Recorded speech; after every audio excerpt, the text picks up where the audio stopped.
Tudo bem com vocês? Eu espero realmente que sim. Dando continuidade a histórias de mulheres maravilhosas, vou contar hoje a história de uma pessoa que é inscrita do canal. Por isso não vou chamá-la pelo nome verdadeiro e não vou poder dar muitos detalhes, mas a história dela merece ser contada e recontada. Bem, ela pediu para chamá-la de Leia, então será assim.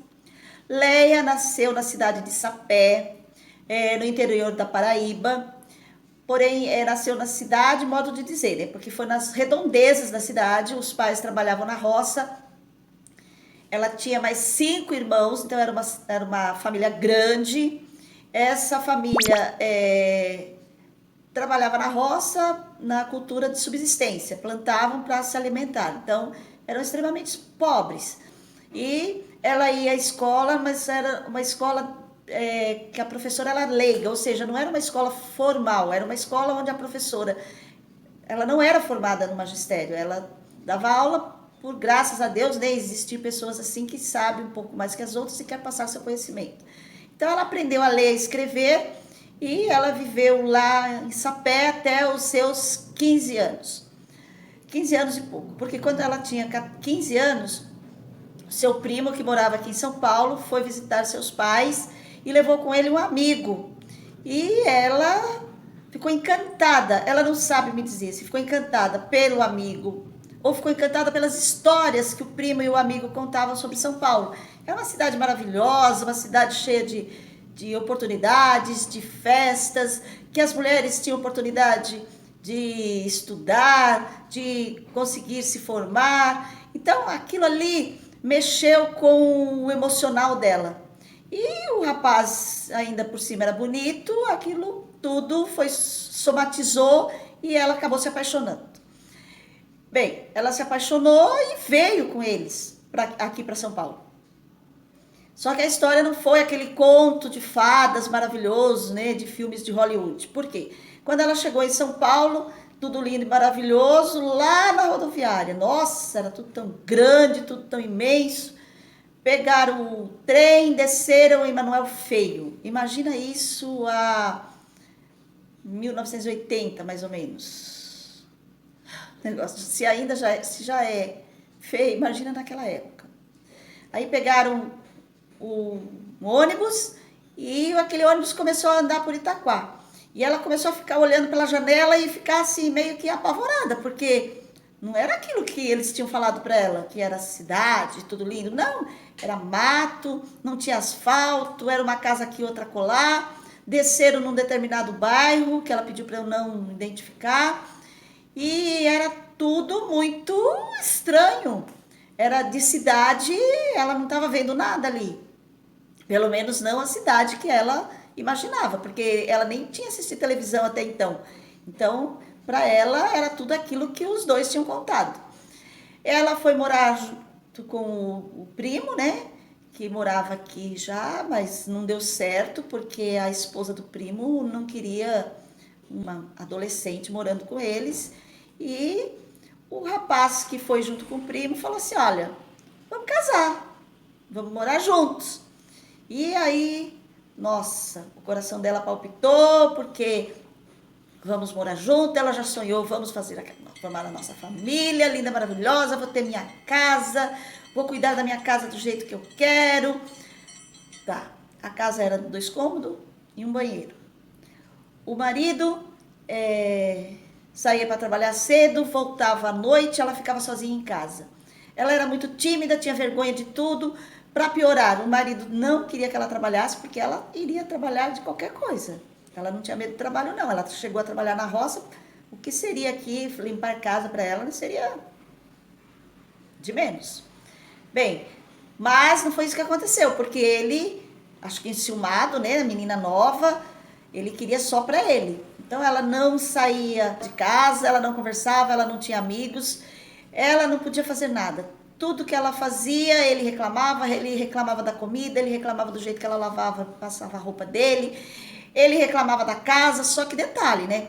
A casa, além de não ter tudo o que ela precisava, nem a comida ele trazia direito para casa, porque quando chegava no sábado ele já nem voltava mais para casa. Ele ficava fora e não voltava, já ficava nas festas, nas baladas, né? Que naquela época eu não deveria falar balada, mas seria balada. Hoje ele já voltava só no domingo. Ou seja, ela ficava o tempo todo sozinha. E quando ela levantava a hipótese de voltar a estudar, de fazer o Mobral, que na época era o Mobral ainda, gente.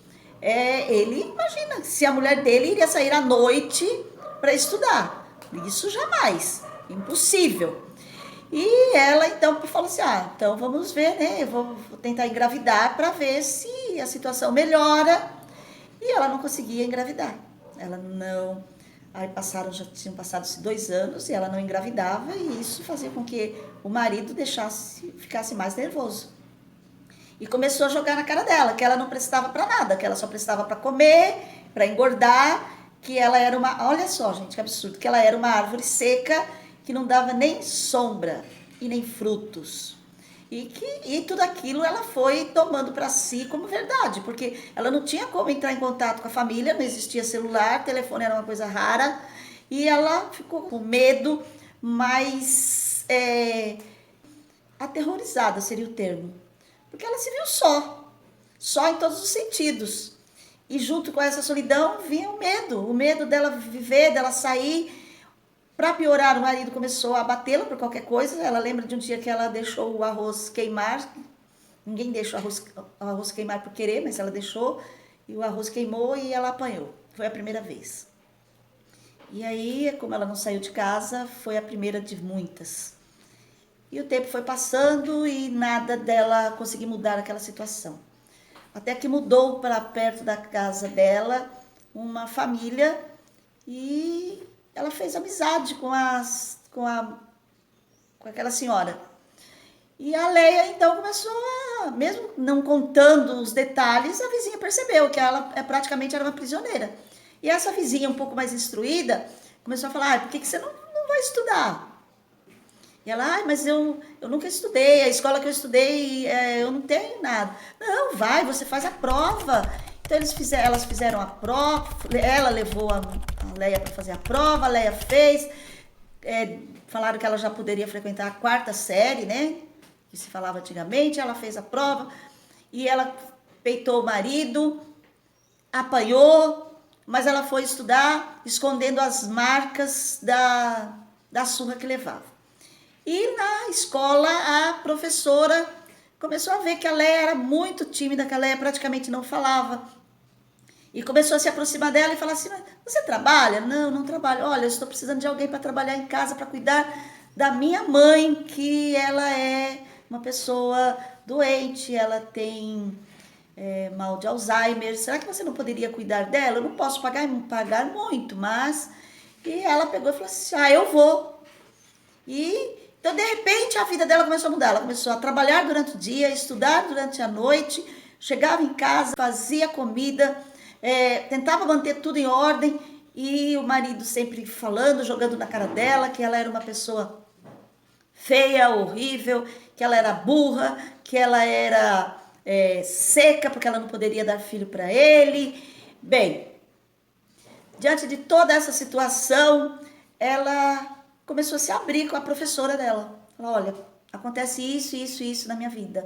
Eu saí, eu tenho tantos anos de casada, acontece isso, isso, isso. A professora, então, com pena, falou assim: vem morar em casa.